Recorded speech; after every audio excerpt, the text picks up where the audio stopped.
কেন ইঞ্জিনিয়ার? আমার বাড়িঘর পুরাতন হলেও এখনো মজবুতি আছে। আর তাছাড়া এসব করতে তো আর ইঞ্চ লাগে না, মিস্ত্রি যথেষ্ট।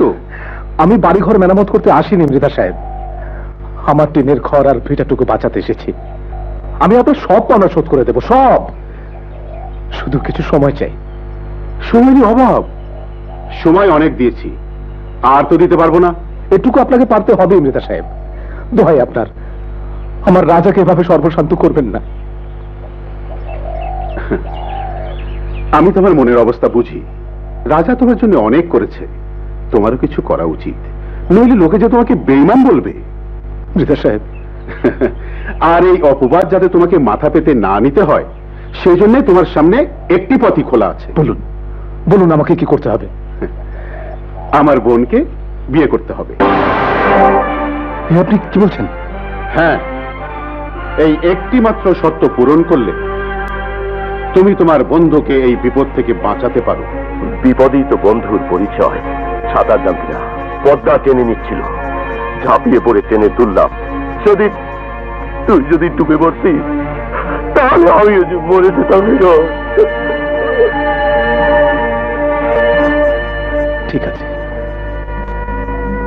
আমার বন্ধু রাজার জন্য, শুধু রাজার জন্য আমি নিজেকে বিক্রি করে দিলাম। কিন্তু আপনি যদি আপনার কথা না রাখেন? আমার বোন তো তোমার কাছে জামিন রইল। আমি নামের কাঙ্গাল, সালাম চাই।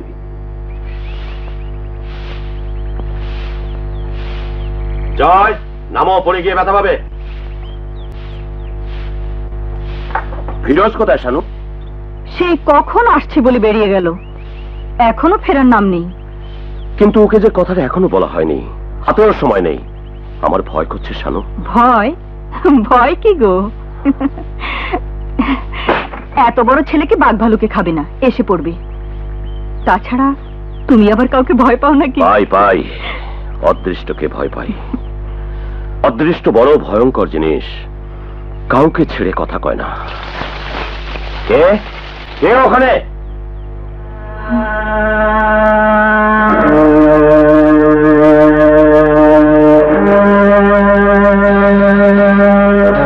ফিরোজ,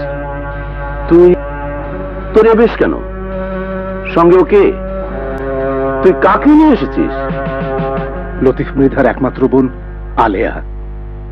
লতিফ মৃধার বোন আলেয়া? হ্যাঁ, তোকে জিজ্ঞেস না করে আমি একটা অন্যায় করেছি, আলেয়াকে বিয়ে করেছি।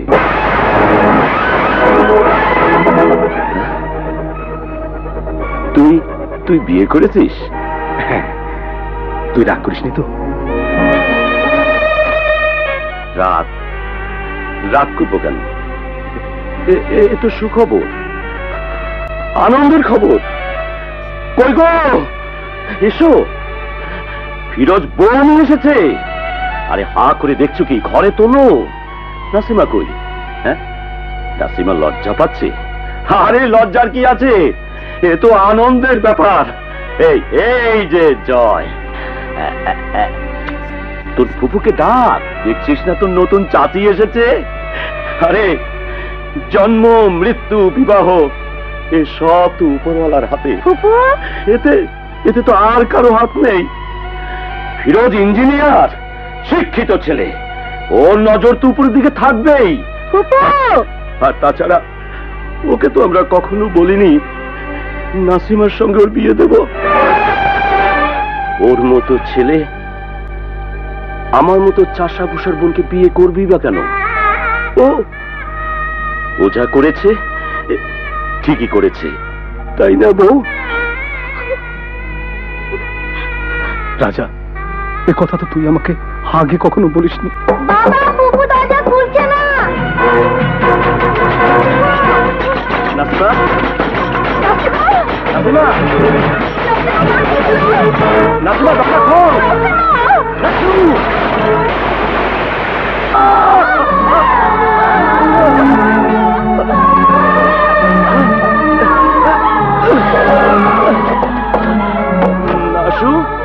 নাসু, নাসু, তুই কি করলি নাসু? এ তুই কি করলি?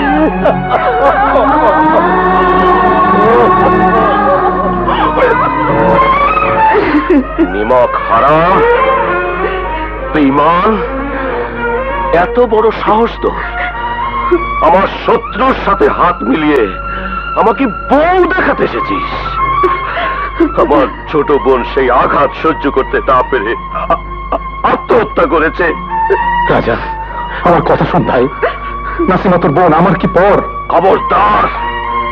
আর একটা কথা নয়, নাসিমা তোর কেউ হতে পারে না। তোর মতো জানোয়ারের সাথে কোনো মানুষের সম্পর্ক হতে পারে না। বেরিয়ে যা রাজা, বেরিয়ে যা রাজা, নইলে নইলে আমি।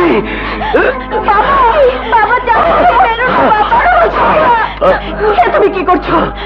তুমি না বলেছিলে জন্ম মৃত্যু দিয়ে সব উপরওয়ালার হাতে, এতে মানুষের কোনো হাত? ভুল বলেছিলাম, ভুল।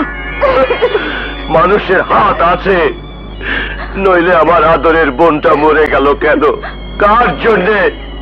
এর জন্য দায়ী কে? দায়ী ওই বেঈমান, ওই গাদ্দার। দুধ কলা দিয়ে কাল সাপ পুষেছি, আর সুযোগ পেয়ে চবল মেরেছে। আল্লাহর কসম, ওর সাথে আজ থেকে আমার কোনো সম্পর্ক নেই, কোনো সম্পর্ক নেই। ও আমার জাত শত্রু। চাচু, যেও না চাচু, যেও না। জয়, ওর কাছে যাবি না, ও তোর কেউ না। ফিরোজ, আপনি কি করলেন? হ্যাঁ, কেন আমার এত বড় সর্বনাশ করলেন? ফিরোজ, নাসিমা আমার জন্য জীবন দিল, রাজা আমার জীবন থেকে হারিয়ে গেল। আমার জয়, আমার জয়কে আমি কোনোদিনই বুকে নিতে পারবো না। কিন্তু তুমি তো রাজার ভালোই চেয়েছিলে। কিন্তু রাজা তো আমার কোনো কথাই শুনতে চাইলো না, ওকে তো বোঝাতেই পারলাম না। তোমার কি দোষ ফিরোজ? রাজা তো তোমাকে কখনো খুলে বলেনি তার বোনকে তোমার কাছে বিয়ে দেবে। একথা জানা থাকলে আমি তোমাকে জোর করতাম না। অদৃষ্টকে তো মেনে নিতেই হবে। তাছাড়া আমার বোন আলিয়া তো কোনো দোষ করেনি, ওর মনে কষ্ট দিচ্ছ কেন? তোমরা বরং কিছুদিনের জন্য ঢাকা চলে যাও, আমি এর মধ্যে দলিলপত্র বুঝিয়ে দিয়ে রাজার মাথা ঠান্ডা করে ফেলবো, সব বুঝিয়ে বলবো, সব ঠিক হয়ে যাবে।